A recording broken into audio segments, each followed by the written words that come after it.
Cubot Maximum 2 is released in February 2019.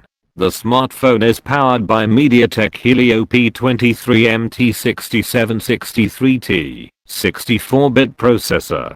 The smartphone is packed with 4GB RAM and the internal storage is 64GB. The external memory supports up to 256GB, uses SIM2 slot, which is great.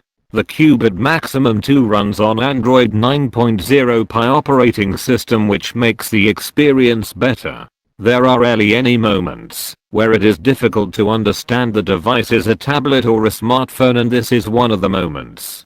The big display of 6.8 inches with IPS technology and the resolution is 1080x2240 pixels. The smartphone is fueled with 5000 mAh polymer battery capacity.